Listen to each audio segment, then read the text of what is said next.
इसलिए आज उसने नाश्ता भी बाहर रेस्टोरेंट में कर लिया और वो वहीं से अपने ऑफिस भी निकल गया था। हालांकि ऑफिस में पैर रखते ही उसे वो सारी प्रॉब्लम्स याद आ गई जो कल ही उसकी कंपनी पर आकर टूट पड़ी थी। अभिनव को ये तो समझ आ गया था कि उसके क्लाइंट्स को कंपनी के खिलाफ कोई ना कोई भड़का रहा था, लेकिन सवाल ये था कि वो इंसान था कौन। पहले अभिनव को देवेन पर शक था, पर वो शक भी रंजन की दी हुई इंफॉर्मेशन से दूर हो चुका था। सर, अभिनव को ऑफिस में घुसते देख ही एक आवाज जोर से गूंज उठी। अभिनव रुककर पलट गया और उसने देखा कि मायरा हाफते हुए उसके पास आ चुकी थी। सर, आपसे बात करनी है, it is very urgent. Come to my cabin, Abhinav ने अपना सिर हिलाकर कहा और वो पलटकर जाने लगा। इसी वक्त उसे अपने सामने लवित आता दिखाई दिया। Sir, we have a problem. Lavit के हाव भाव देखकर मायरा बोली, एक और प्रॉब्लम? अभिनव ने मायरा की ओर कंफ्यूज होते हुए देखा। एक और से तुम्हारा क्या मतलब है? मायरा और लवित ने एक दूसरे को देखा और फिर लवित धीरे से बोला, सर, हमें कैबिन में चलकर बात करनी चाहिए। अभिनव ने सिर हिलाकर हामी भरी और वो सभी लिफ्ट के अंदर चले गए। आज फिर से इतनी सारी प्रॉब्लम कहां से आ गई है तुम लोगों के पास? अभिनव ने पूछा।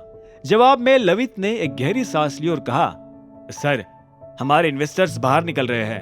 अभिनव ने लवित की ओर देखकर कहा, तो उससे प्रॉब्लम क्या है? वैसे भी हमें इन्वेस्टर्स की कोई जरूरत नहीं है, सिर्फ तुम्हें न जाने क्यों पड़ी थी कंपनी के शेयर्स बेचने की। सर, मैंने इस कंपनी के शेयर्स सिर्फ इसीलिए डिस्ट्रीब्यूट करे ताकि एटलीस्ट फाइनेंशियल सर्कल में कंपनी का नाम तो हो।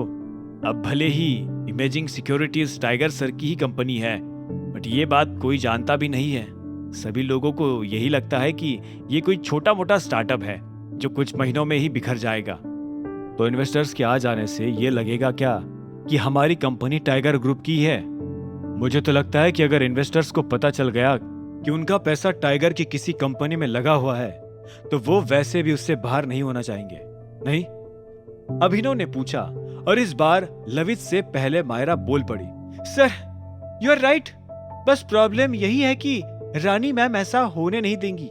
उनके हिसाब से इमेजिंग सिक्योरिटीज बहुत छोटी कंपनी है और इसीलिए उसे टाइगर ग्रुप के नाम के साथ नहीं जोड़ना चाहिए। अरे पर कंपनी तभी बड़ी बन पाएगी ना जब उसे उसके ग्रुप का सपोर्ट मिलेगा। इन्वेस्टर्स को भी हम तभी अट्रैक्ट कर पाएंगे। हालांकि मुझे उनकी जरूरत नहीं है। अभिनव ने लिफ्ट से बाहर आकर शिकायत करते हुए कहा, सर, तब भी इन्वेस्टर्स नहीं आएंगे क्योंकि कंपनी की सेल्स कुछ खास है ही नहीं। अब प्रोटॉन पब्लिशर्स को देखिए, उस कंपनी की इनकम उसके सारे इन्वेस्टर्स के पैसों से भी ज्यादा है, इसीलिए इन्वेस्टर्स उसमें रहना भी पसंद करते हैं। मायरा ने अभिनव की शिकायत सुनते हुए कहा।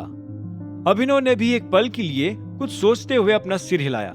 इसी वक्त उसके दिमाग में एक आइडिया भी आ गया। इससे पहले कि अभिनव वो आइडिया बोल पाता, लवित फिर से बीच में बोल पड़ा। सर, आई थिंक आपको सभी इन्वेस्टर्स के साथ बैठकर एक मीटिंग कर लेना चाहिए। अभिनव अपने कैबिन में घुस आया। मीटिंग कर सकते हैं, लेकिन ये याद रखो कि हम यहाँ पर भीख मांगे नहीं बैठे। अगर कोई इन्वेस्टर जाना चाहता है तो तुरंत ही निकल जाए, दुनिया में और भी इन्वेस्टर्स मिल जाएंगे हमें। अभिनव जाकर अपनी कुर्सी पर बैठ गया। इनफैक्ट नए इन्वेस्टर्स पैसे भी ज्यादा लगाएंगे पुराने वालों से।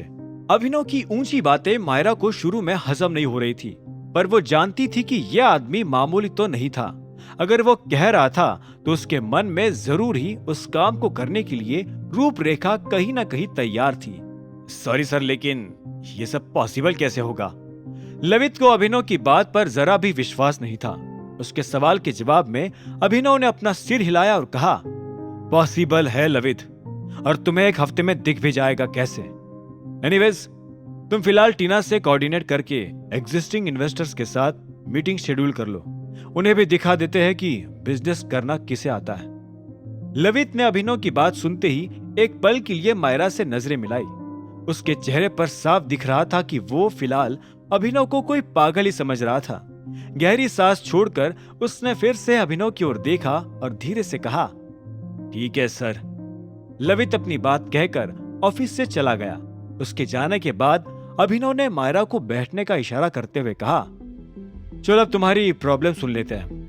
इससे पहले कि मायरा अपना मुंह खोल पाती, बाहर से किसी ने कैबिन का दरवाजा खटखटा दिया। अभिनव ने सांस छोड़ी और कहा, कम इन। टीना दरवाजा खोलकर अंदर आ गई और तुरंत ही बोल पड़ी, मॉर्निंग सर, एक और प्रॉब्लम आ गई है। आखिर टीना की और मायरा की ये नई प्रॉब्लम्स क्या हो सकती थी? अभिनव एक और प्रॉब्लम सुनकर किस तरह से रिएक्ट करने वाला था? इन्वेस्टर्स को अट्रैक्ट करने के लिए उसके दिमाग में क्या आइडिया आया होगा? क्या होंगे इन सभी सवालों के जवाब? जानने के लिए सुनते रहिए आगे की कहानी जानने के लिए देखें अगला एपिसोड सिर्फ पॉकेट एफएम के यूट्यूब चैनल पर, और द रिटर्न ऑफ टाइगर के सारे एपिसोड्स को सुनने के लिए डिस्क्रिप्शन में दी लिंक से डाउनलोड करें पॉकेट एफएम ऐप।